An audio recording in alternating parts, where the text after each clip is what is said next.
What would you do if a wild bobcat dragged a filthy burlap sack to your porch at dawn, stealing, you think, until the sack twitched? In a heartbeat, a retired nurse must choose, slam the door or open it to a life hanging by a thread. A winter storm is coming. A neighbor arrives with a rifle. The law says one thing, her heart says another. And the mother bobcat? She doesn't bare her teeth. She bows. Was this theft or a plea for trust? This is the moment a quiet life shatters into a promise kept at sunrise. Stay, because what's inside that bag changes everything. Clara Jennings had grown used to mornings that asked nothing of her. At 66, the years of night shifts and clipped instructions were behind her, replaced by the soft grammar of an Ozark cabin, the stove's low tick, the eaves creaking like old knuckles, the faint murmur of the creek as if it were talking to itself. She poured her coffee black, exactly as her late husband had taken it, and let the steam brush her face. He'd once said bitterness kept a person awake when duty tried to shut their eyes. Clara kept the ritual because some presences live inside small habits. The world outside was a scrubbed grey, the kind of winter dawn that flattened distance and made the trees look nearer than they were. A pair of crows barged across the sky, scolding the quiet. Wind threaded the pines and slipped a chill through the seams of the door. Clara drew her cardigan tight, sipped again, and let her mind drift to the wards she used to walk, hands she'd held, fevers she'd coaxed down, the private bravery of people who didn't know they had it until pain asked them to find it. These days, the only pulse she checked was her own. Then the sound came. Dry, stubborn, unmistakable, not footfalls, not the soft tumble of pine cones. It was the scrape of something heavy being dragged over dirt and gravel. A pause, another scrape. Slow, deliberate, as if whoever, or whatever, was out there had an appointment with her front step. Clara set the mug down so carefully the saucer didn't clink. She held her breath without meaning to, and every sense sharpened into a point. The old voices that keep people alive in the hills began their familiar chatter. Lock the feed bin, check the coop. Fetch the phone. She moved to the window instead and pinched the thin curtain between two fingers. At first, she saw only motion. Something hunched and dark against the colourless yard. A stray dog, she thought, a big one. But then the shape raised its head, and the face the porch light caught was a clean triangle, all sinew and intent, ears pricked, eyes a startling green that held the light and gave nothing back. A bobcat, gaunt and rough-coated, with the pale seam of an old scar along its left shoulder. The animal wasn't prowling, it was hauling. Between its jaws hung the frayed strap of a burlap sack, the kind farmers forget in the bed of a truck. Stained by weather and use, the cat's whole body leaned backward with each pull, claws scuffing the ground, leaving narrow tracks through frost and leaf rot. It dragged the sack to the bottom step and rested, sides heaving. Clara's heart tripped once, then steadied to a steadier, louder beat. Bobcats came for chickens, sometimes for unattended feed. They didn't come for bags. She felt the old rural reflex flare, call someone, make noise, drive it off. But something in the animal's posture unsettled those instincts. No crouch, no curl of lip. Just a tired focus, as if it were finishing a job no one else would take. Lord, she whispered, and hated the tremble she heard in her own voice. She tracked the line of her life, the tidy pantry, the locked shed, the unremarkable calm she'd cobbled together after grief. All of it felt fragile under that gaze, a wild thing on her steps with human arrival in its bones. She told herself the simplest story. It had come to steal. But the sack twitched. once like a shiver under cloth. Then again, more insistently, a small life trying to remember how to move. Clara leaned closer to the glass, breath fogging the pain, every caution inside her loud as thunder. And yet the question rose and would not be quiet. What was a bobcat hauling to her door at dawn? For a long breath, nothing moved. The bobcat stood at the foot of the steps, sides lifting and falling, the burlap strap dark with drool between her jaws. Then with a clear choice, she heaved the sack the last inches, set it on the lowest tread like a parcel on a doormat, and stepped back, one pace, two, returning the threshold to Clara. No crouch, no threat truly. The sack twitched, not from wind, from the push of something inside testing the seam. A sound followed, barely a thread of air, more suggestion than cry. Warnings woke at once. Don't corner a wild animal. Keep wood between you. Call someone with authority. Yet another reflex rose to meet them, the nurse's muscle that knew how to steady a hand and meet frightened eyes. Clara cracked the door and let the cold braid through the warm room. "Easy," she said. Not to the cat, but to herself. Up close, the eyes were green glass. A notch split one ear. A pale seam crossed the shoulder, but now the cat simply stood and made space. "What are you asking me to do?" she whispered. The sack shuddered again, urgent. She glanced at the broom by the jamb, the phone face down on the counter, showing a single bar. She took the broom, not as a weapon, but as a cane, and stepped onto the top step. The world narrowed to the board beneath her feet. The cat shifted, but did not advance. If fear had weight, it was the sack. If trust had shape, it was the space the mother left between them. Clara crouched. Burlap rasped her fingers, stiff with dirt and a stripe of oil. The seam at one end had burst into a crooked smile. She hooked the fray with the broom straw and pulled, widening the mouth. Warm, sour breath met her face, the odor of confinement followed by a flicker within. She set the broom aside, slid her fingers under the flap, and lifted. Two bright pinpoints blinked up, gummy with grit and sleep. A bobcat kitten lay there, light as a bundle of twigs, ribs counting under the spotted coat. One foreleg wore a raw scrape, fur matted where twine had bitten. It tried to push and couldn't. A claw snagged a thread, quivered, and went still. The helplessness struck hard, opening a door she kept shut. A bassinet, a tiny fist, a room holding its breath.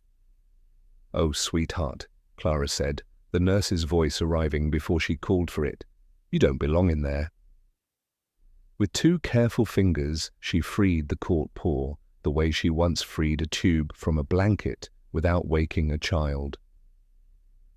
The kitten's sides fluttered too fast and too shallow, yet the light in its eyes gathered as if the world had come nearer.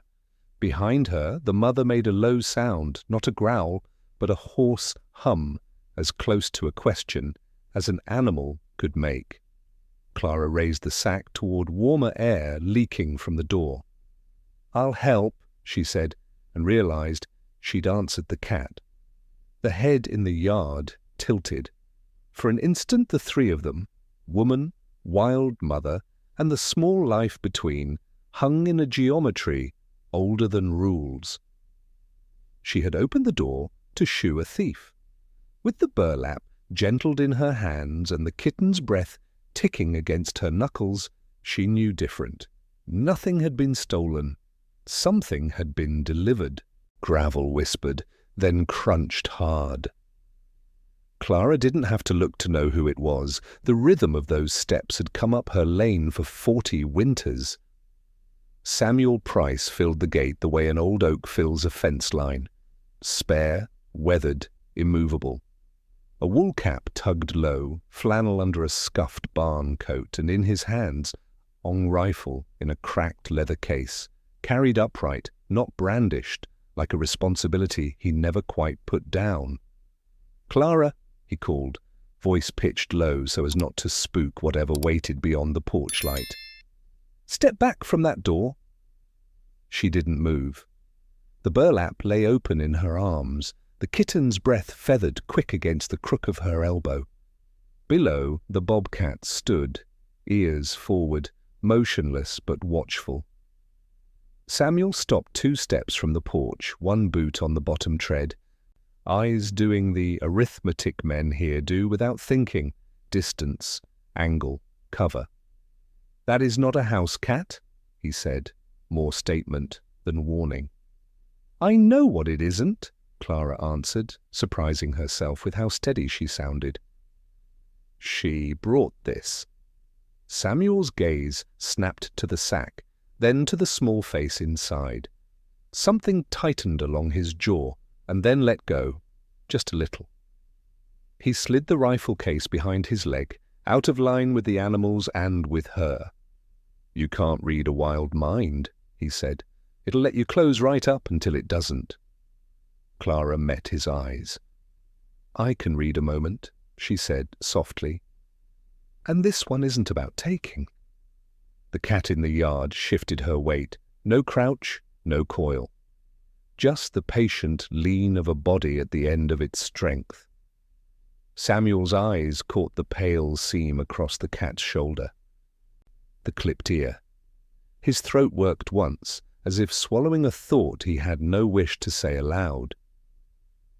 "Been lean years," he muttered, scanning the tree line, the eaves, the dark yard where winter kept its hands in its pockets. Predators come closer when the woods run out of rabbits. The kitten mewed, a sound so slight it wouldn't have carried to the road, but it landed heavy here. Samuel glanced at the rifle case and left it where it was. "You called anyone?" he asked. "No signal," Clara said. "And there isn't time to argue with hold music." He huffed something that might have been a laugh on a kinder day. "You always did choose the hard way." "It chose me," she said, and the truth of that settled between them. Samuel pulled his cap lower, reading the porch the way he used to read tracks, edges intent, the line of what might happen next. "All right," he said at last. "I'll stand right here. You keep your voice low and your hands slow." He planted himself on the bottom step, broad as a door jamb, eyes never leaving the cat. "If it turns, I'll turn it away. If it doesn't, we do this your way, for now." The 3 of them held their places, woman on the threshold, neighbor on the step, mother in the yard, while the morning gathered itself, waiting to see which kind of story this would be. Cold leaked across the threshold as if the morning wanted to listen in. Clara held the sack half open, feeling the kitten's breath stutter against her knuckles. Samuel stayed braced on the bottom step, shoulders squared, eyes never leaving the mother cat. Between them, the porch light cast a pale wedge where wild and human met but did not touch. The bobcat shifted her weight. 1 forepaw lifted, hovered, and set down again. No crouch, no coil, only the slow adjustments of a creature at the edge of strength, measuring risk the way wind measures a branch. "Don't lean any closer," Samuel murmured. "Let it come to you or not at all." Clara answered without looking back. "She already has come." Silence gathered, heavy as snow about to slide from a roof. In it, Clara felt the old training restart inside her. Count the breaths, note the color, keep the voice low, offer the steadiness you want borrowed. "Easy now," she told the air between them. A crow scolded from the sycamore. The kitten twitched, the sack rustled, a dry, papery sound like leaves in a Sunday missal. Clara's fingers itched toward action. The rules in her head banged their drums. Call someone, fetch gloves, retreat, secure the door. Another rule stepped forward, older than policy. Answer the plea you recognize. "Why here?" Samuel asked, not to anyone in particular. Why you? Clara could have said luck. She could have said mistake. Instead, she heard herself say, because I can hold still. The bobcat blinked, slow and deliberate, as if acknowledging an answer she understood. Then she stepped back one more pace, enlarging the space that belonged to Clara. It felt like a door unlocked from the outside. Samuel shifted his stance. If she bolts, I'll block her line. She won't, Clara said, surprised by her certainty. Not unless I betray this. This what? This... Clara searched for the right word and found it waiting. This trust. The porch clock inside ticked once, an audible minute. Clara let the sack settle against her knees. Not dragging it, simply offering the warm rectangle of doorway to what lay inside. The kitten blinked, unfocused, then fixed on the light and made a sound that wasn't quite a cry. The mother did not move, only watched and waited. Are we doing this? Samuel asked. We already are, Clara said, and drew one careful breath more. Clara backed into the kitchen with the burlap gathered against her chest, nudging the door shut with a heel and leaving it latched.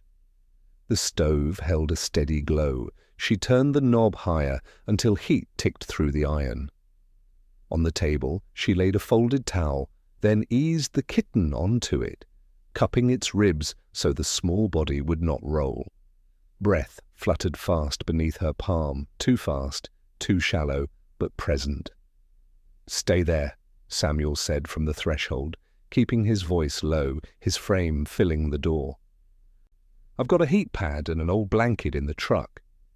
He disappeared and returned with a scuffed rubber pad, a faded flannel, and a paper sack of odds and ends he'd scrounged from a hunting kit, gauze, a small bottle of iodine, a rubber bulb syringe.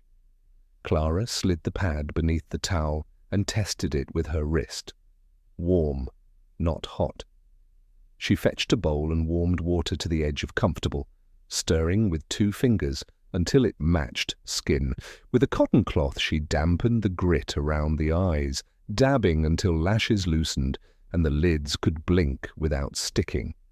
The kitten's foreleg bore a shallow abrasion. She rinsed it gently, whispering the way she once did to children who watched the needle before the numbness came.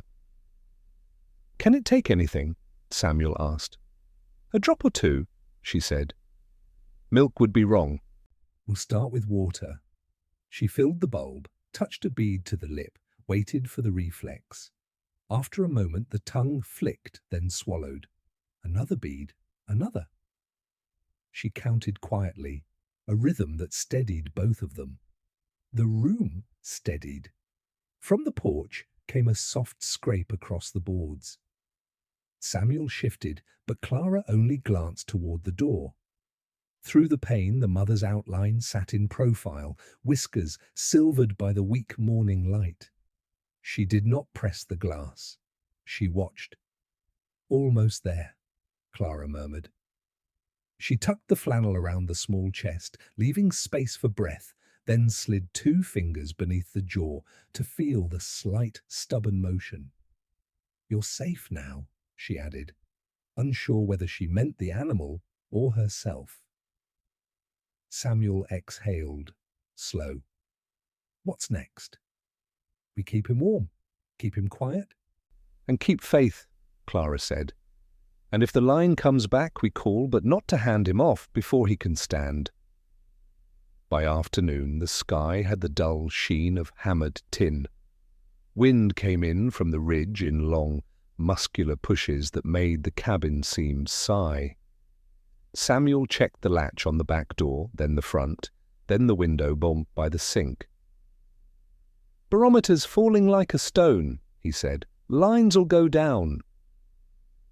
Clara felt the heat pad hum faintly under the towel where the kitten lay. She topped the kettle, set it to steam, and drew the curtains half shut. When the first pellets of sleet pinged the porch roof, the sound skittered through her bones. Power flickered once, twice, then steadied. The stove kept its iron glow. From outside, the dock wires began to whine. Branches scrubbed the roof in fists. The world narrowed to the circle of lamplight and the thin rise of the small chest beneath flannel.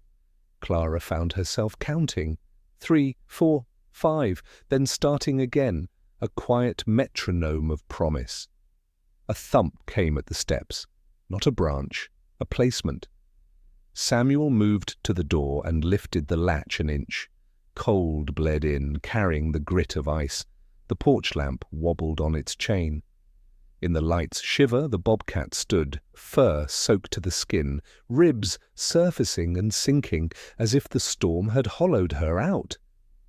She did not push forward, she did not show teeth. She put one forepaw on the tread where the burlap had lain, and held it there. "What does that mean?" Samuel whispered. Clara didn't answer. She couldn't. The gesture said what language could not. Here, this place, this bargain. The kitten stirred and made a sound like a note from a small instrument. The mother's ears tipped toward it. She lowered her head, not fear, not threat, a deliberate bow, the kind given when the last word has been spoken. Sleet hardened into a white curtain. The porch lamp flickered again and died. The room took on the soft redness of the stove, shadows long as rope. When Clara opened the door a little wider, the cat lifted her paw, turned with grave effort, and stepped into the storm without looking back. Samuel set the latch. "She's leaving him with you," he said. Clara laid her palm against the crate.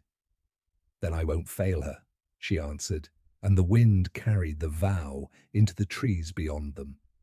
Morning arrived thin and colourless, the storm's rage tucked away, as if the night had apologized for itself. The trees wore glassy sleeves. Fences humped under white. Every twig glittered with a mean, brittle beauty. Clara wrapped a scarf twice around her throat, checked the small rise and fall inside the crate, then nodded to Samuel. They stepped outside into air so sharp it felt clean. The lane was a ruin of drifts and downed limbs. Samuel tipped his chin toward the timber. "Cut through," he said. The snow had crusted overnight. Each step cracked the surface and sank. A slow, deliberate progress. Here and there the storm had erased the world's handwriting. But beneath the sycamores they found marks that weather couldn't quite swallow. Prints set far apart, then closer, then wandering. The light suggestion of a tail's sweep, the small pauses where breath must have been bargained for. They followed the sign along a fold in the land where wind lay down to rest. Beyond a blown-over cedar, the tracks ended at a shallow cradle of snow, shaded blue. She lay there as if asleep, curled, nose tucked toward the hollow of her chest, ice clinging to the tips of her whiskers. No blood. No violence, only the quiet ledger of hunger and cold, totaled at last. Clara's knees folded. She did not touch the fur. Her hands hovered, palm down, as if blessing could warm by nearness alone. "You carried him," she said, voice thin in the cold, "all the way to my door." Samuel removed his cap and stood bareheaded in the brittle light. For a long beat neither of them spoke. Wind worried the cedar's fronds and let them go. Finally, he cleared his throat. "Ground's iron this deep in winter," he said softly. "We won't get a shovel in past an inch." "Then we do what we can," Clara answered. They worked without hurry, gathering armfuls of clean snow and pine boughs, layering them gently, green, then white, then green again, until the small mound looked less like loss and more like rest. Samuel set a fallen limb across the top, a makeshift marker. Clara tucked a single cedar cone at the edge, the way she once tucked a child's toy into the corner of a blanket. She bowed her head. "I'll finish what you began," she whispered. "I'll keep him warm. I'll keep him safe." On the walk back, The forest felt nearer, not for menace but for witness. The prints behind them softened in the flattening light, and ahead, through the cabin window, a thin breath lifted and fell, waiting for the promise she had just made. By mid-morning, the county truck nosed up the lane, tires biting through crusted snow. A light bar winked once, no siren, just presence. Officer Dana Morales stepped out, parka zipped to the chin, radio muttering at her shoulder. She moved with the practical quiet of someone used to bad news and paperwork, boots leaving clean rectangles on the porch. "Miss Jennings?" A warm breath in cold air. "We got a call about a wild felid on the property." Clara met her at the door, palms open, voice steady. Inside. "He's hurt, but breathing." Samuel leaned against the jamb, hat in hand, watchful, but not blocking. Dana's eyes did a quick, efficient sweep. Heat-stippled stove, a towel-lined crate, a small body tucked into flannel, a bulb syringe on the table. She pulled a pair of gloves from her pocket and snapped them on with a softened care. Then the clipboard. "I need you to hear this straight," she said, tone professional, not punitive. "State code prohibits private possession of wild predators. Protocol is quarantine, veterinary intake, transfer to a licensed rehab. Rabies observation, chain of custody, that's the law." Clara nodded once. "I know what rules are for. I've lived by them most of my life." Dana crouched by the crate. The kitten's chest tapped under the blanket like a sparrow trying to remember wings. She didn't touch, just watched the rhythm, counted without counting. "How long?" she asked.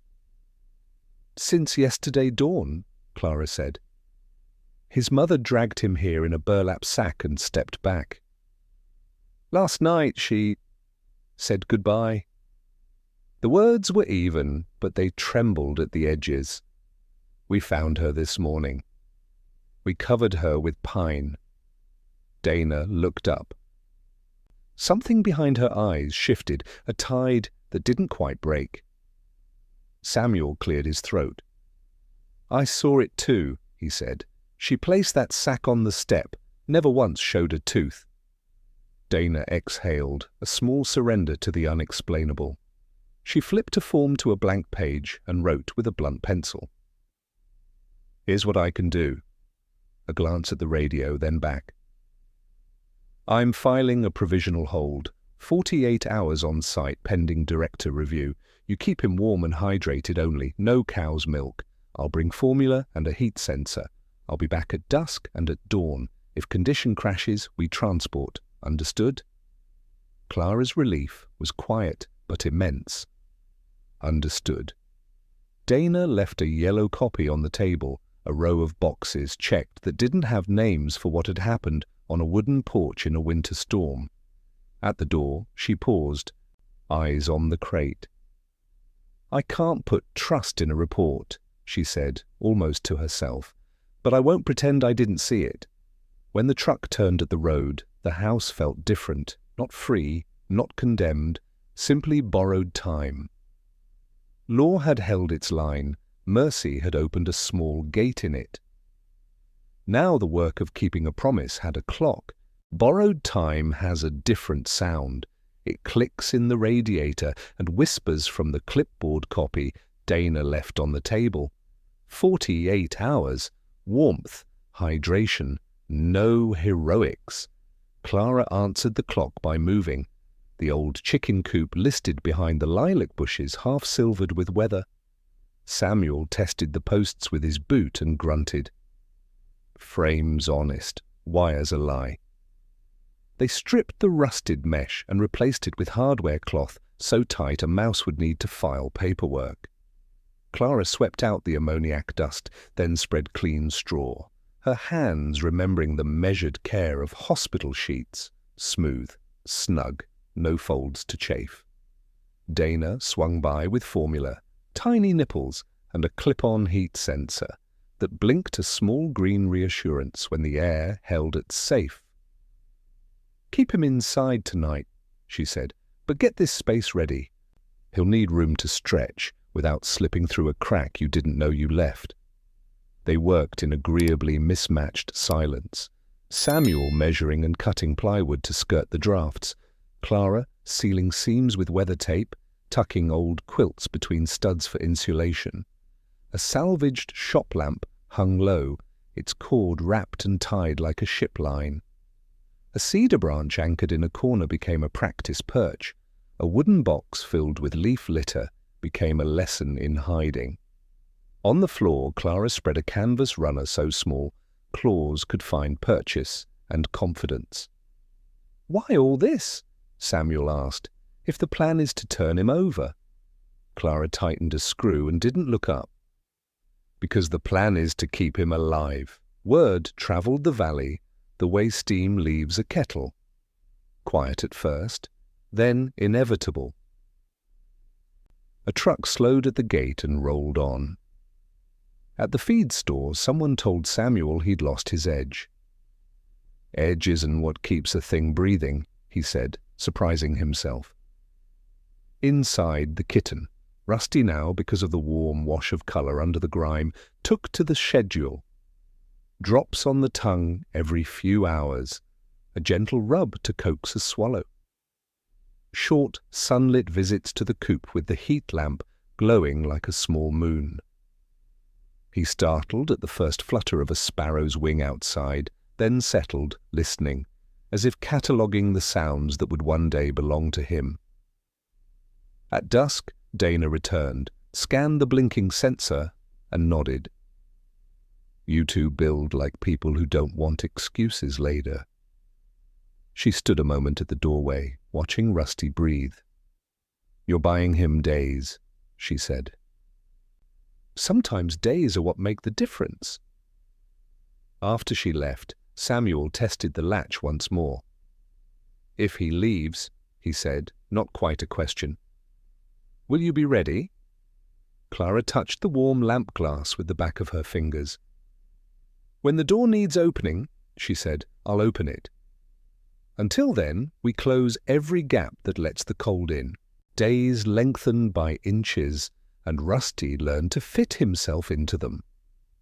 Strength arrived in quiet increments, a steadier head, a surer set of paws, a spine that no longer trembled when he turned. Clara kept a small ledger, weights penciled every morning on Dana's folding scale, feeding times notched like tide marks. Samuel said nothing about the neat columns, only sharpened the pencil when it dulled. Learning came as play. Clara dragged a knotted strip of cloth through the straw. Rusty flattened, tail tip ticking, then sprang. Awkward at first, increasingly precise. She buried walnut shells in the leaf box. He located each with a focused stillness that had no place in a living room. Samuel fashioned a wobbling perch from a cedar offcut.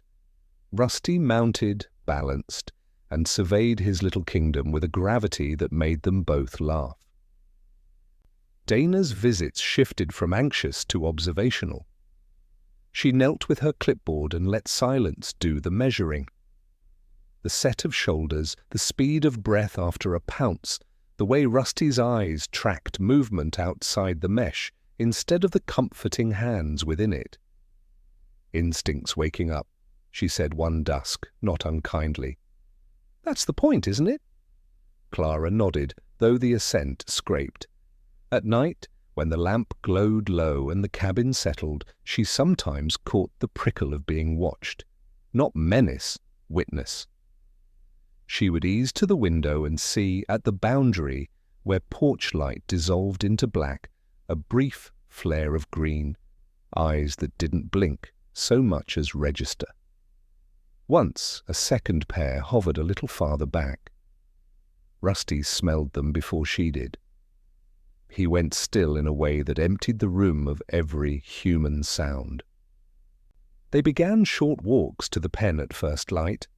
Frost still sugared the grass, birds scrolled their thin music. Standing inside the wire, Rusty lifted his nose and wrote invisible sentences in the air. Who passed in the night? How long ago? Whether the world beyond was invitation or examination.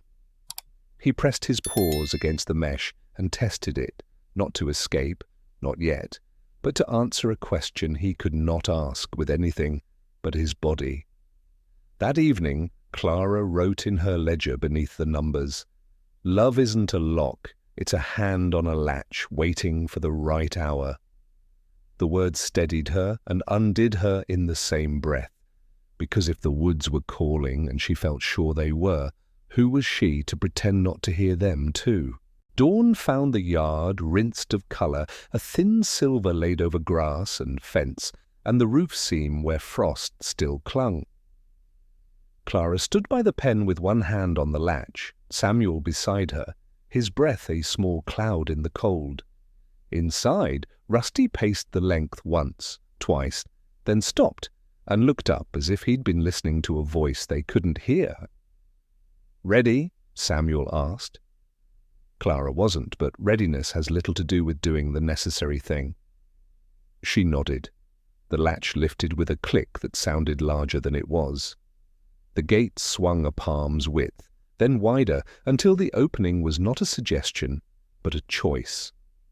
Rusty lowered his head, tasting air layered with last night's news. Deer crossing the lower path, a fox nosing the ditch, a drift of bobcat scent, older than the dark. He stepped forward, muscles gathered, but not tense. A body remembering its instructions. 2 paces into the morning, he paused, turned back, and brushed his flank against Clara's knee, a touch so deliberate it emptied her lungs. She let her hand hover above his spine and did not close it. "Go on," she whispered. "Your mother asked me to get you this far." He moved then, not with the clumsy certainty of the pen, but with the clean, unarguable line of the woods. Across the frost-bitten yard, through the split in the fence, over the leaf duff that gave under his weight and kept his steps to itself. At the edge of trees he stopped and looked back. The porch, the lamp, the human faces, he took them in without pleading or apology. Then he slipped into the shag of shadow and was gone. Silence grew tall. A single wren tried out a note and liked it enough to sing another. Samuel cleared his throat and pretended to adjust his cap. "You did what you said." Clara let the gate ease shut. "We both did," she answered, thinking of a winter bow on a wooden step, of green eyes that asked without words. The pen stood empty behind her, but something in the house had filled. A vow completed, a trust carried to its rightful edge and set down, intact. The house remembered how to be quiet, but it wasn't the same quiet as before. It had a new contour, like a room after a piano has been moved, space where music used to sit. Clara rinsed the dropper, folded the flannel, and set the crate upright by the stove, as if tidiness could keep a promise warm. Outside, the pen stood clean and waiting, straw unruffled, latch resting like a word that no longer needed saying. She made coffee the old way, black, no sugar, and carried it to the table where Dana's yellow carbon copy lay smoothed beneath a mug ring. The forms boxes were all in order, intake deferred, site check complete. There was no box for what had actually happened here. How do you paperwork a bow on a winter night? A sack placed on a step, a life handed over without teeth. Clara opened her notebook to the page where the day had begun. The pencil hovered, then moved. "I thought she was stealing," she wrote, "but what she brought me was trust with a heartbeat." Beneath it, she added another line, small but sure. "When love asks you carry until you reach the gate." The clock beat its careful seconds. Wind combed the eaves. Somewhere on the ridge a jay threw its bright voice into the morning, and the sound scattered like thrown grain. Samuel's truck eased past the gate without stopping. She imagined his hand lifting to the brim of his cap, a small salute to a job finished and not finished at all. Dana would come at dusk and Clara would tell her that the pen was empty and the world was not. She stood in the doorway a long time, looking toward the slit in the fence where frost still held. Every so often the air shifted, and with it came a scent she recognized now. Pine, cold earth, the faintest cat-quiet musk. The woods were doing their ancient work, making a wild thing wilder. Her part was done. "Thank you," she said, not sure if the words were for the mother, the hills, or the morning itself. Who could have guessed a burlap sack at dawn would rewrite a winter? Clara closed the notebook, set her hand flat upon it, and felt, under palm, under wood, under everything, a steadier life moving on, intact because she'd let it go,